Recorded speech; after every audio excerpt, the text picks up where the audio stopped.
गोरखपुर में दो बच्चों की मां का किशोर पर आया दिल। चुपके से अपने महबूब को लेकर मैडम जी हुई रफू चक्कर।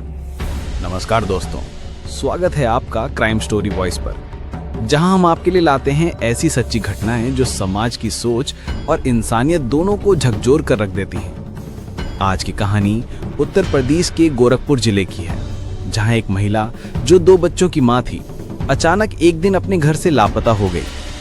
लेकिन जब पुलिस ने इस केस की परतें खोली तो जो सच्चाई सामने आई उसने सबको हैरान कर दिया।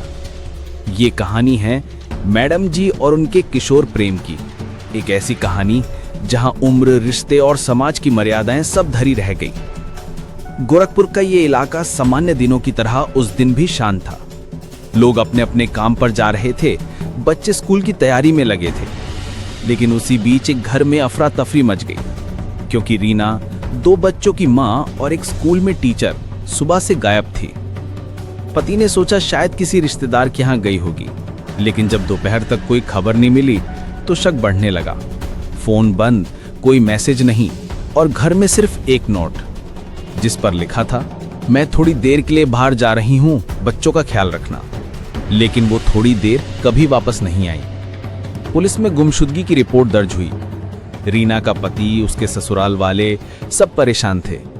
पुलिस ने मोबाइल कॉल डिटेल निकलवाई और तभी सामने आया एक अजीब नाम। एक नंबर पर पिछले कुछ महीनों से सैकड़ों बार कॉल और चैटिंग हुई थी। नाम था विवेक। जब पुलिस ने जांच की तो पता चला विवेक कोई बड़ा आदमी नहीं, बल्कि किशोर लड़का था, जिसकी उम्र सिर्फ 17 साल थी। वो रीना के घर के पास रहता था और अक्सर गली में क्रिकेट खेला करता था।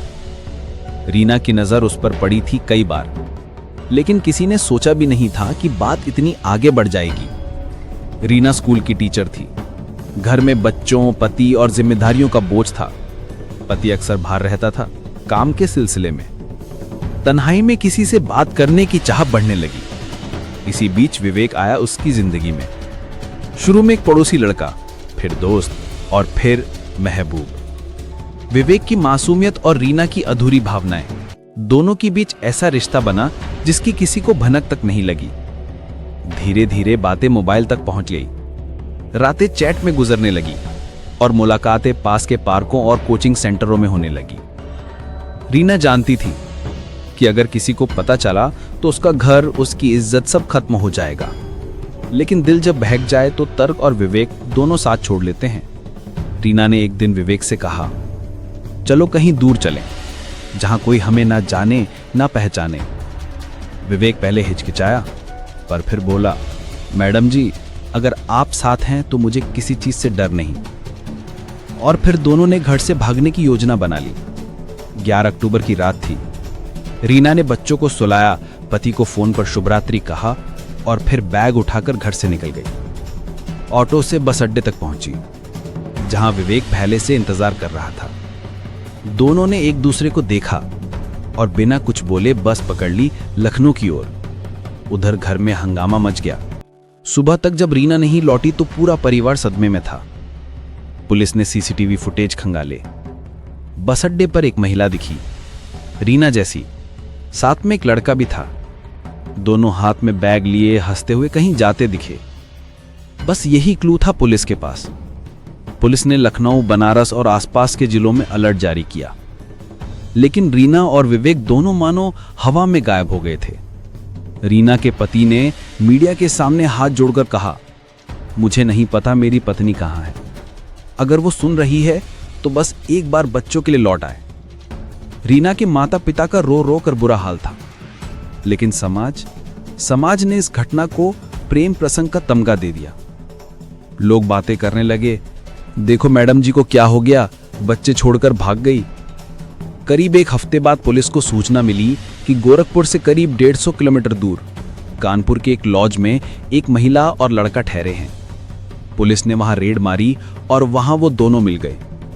रीना बिल्कुल शांत थी। उसके चेहरे पर ना डर था ना पछतावा। बस इतना कहा, मैंने जो किया अपनी मर्जी से किया। लेकिन विवेक नाबालिग था। कानून के अनुसार उसके साथ भागना अपराध माना गया। रीना को अपहरण और बाल संरक्षण कानून के तहत हिरासत में लिया गया। विवेक को चाइल्ड लाइन के हवाले कर दिया गया। रीना ने कहा, मैं किसी को नुकसान नहीं पहुंचाना चाहती थी, बस प्यार चाहती थी, थोड़ा सुकून। उसकी ये एक लाइन समाज के 1000 सवालों को जन्म दे गई। रीना की कहानी आज भी गोरखपुर में चर्चा का विषय है। कोई कहता है ये औरत की गलती है, तो कोई कहता है शायद वो अकेली थी। लेकिन सच ये ही है, जब इंसान अपनी तन्हाई को समझ नहीं पाता तो वो किसी भी हद तक चला जाता है। रीना अब जेल में है और उसके बच्चे नानी के घर पर हैं। विवेक अपने माता पिता के साथ वापस है, लेकिन उसकी आंखों में अब बचपना नहीं, बस एक डर है। दोस्तों, ये कहानी सिर्फ एक लव स्टोरी नहीं, बल्कि एक चेतावनी है। कभी कभी भावनाएं इंसान को इतना अंधा बना देती हैं कि वो सही और गलत की सीमा पार कर जाता है। रीना के लिए ये प्यार था, लेकिन कानून के लिए अपराध।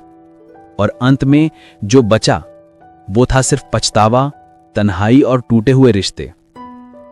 धन्यवाद दोस्तों। अगर आपको ये कहानी पसंद आई हो तो लाइक करें, शेयर करें और सब्सक्राइब करें। क्राइम स्टोरी वॉइस, जहां हर कहानी में छुपा है एक सबक जो सोचने पर मजबूर कर देता है।